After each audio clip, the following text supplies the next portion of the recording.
Let plus subject plus V1 plus on time দিয়ে আজকের পর্ব আরম্ভ করছি। বিস্তারিত দেখাবার পূর্বে আমি তোমাদেরকে 3টে বেঙ্গলি সেন্টেন্স ইতিমধ্যে বোর্ডে লিখে দিয়েছি। রাহুলকে সময় মতো লিখতে দাও, তাকে সময় মতো ঘুমাতে দাও, তাকে সময় মতো যেতে দাও। এই সমস্ত বাংলা বাক্যের ইংরাজি আজকে আমরা করব। তো দেখো, উপরে একটা রুলস আমি লিখে দিয়েছি। প্রথমে কি আছে? লেট, তারপর সাবজেক্ট, সাবজেক্টটা নাউন বা প্রনাউন হতেই পারে। তারপর কি আছে? ভার্বের V1, তারপর অন টাইম। অন টাইম মানে সময় মতো। কথা বোঝাতে পারলাম? আওয়াজ কই? কথা বুঝতে পেরেছো? ক্লিয়ার? তাকে সময় মতো যেতে দাও। আচ্ছা, এই বাক্যের মধ্যে সাবজেক্ট কোনটা আছে? তাকে। তাহলে প্রথমেই আমি নিয়ম মোতাবেক কী করব? লেট। এরপর দেখো, তাকে ইংরেজি কি? হিম। যদি মেয়ে হয় হার, ছেলে হলে হিম। তোমরা কেউ কি বলতে পারবে এই হিম বা হারটা কোন প্রনাউন? বহুবার করেছি আমি ভয়েস চেঞ্জ আর ন্যারেশন চেঞ্জ করানোর সময়। কেউ কি বলতে পারবে মা? কেউ কি আছো? এটা হচ্ছে পজেসিভ প্রনাউন। কি প্রনাউন? Possessive pronoun.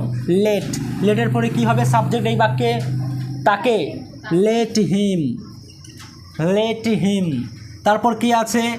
গো, লেট হিম গো। তারপর কি আছে? On time.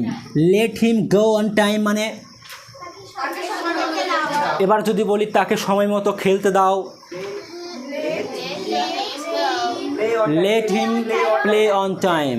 তাকে সময় মতো খেতে দাও, let him it on time. তাকে সময় মতো ঘুমাতে দাও, তাহলে কি হবে? Let him sleep on time. Let him sleep on time, তাকে সময় মতো ঘুমাতে দাও। তারপর দেখো শেষ বাক্য, রাহুলকে সময় মতো লিখতে দাও।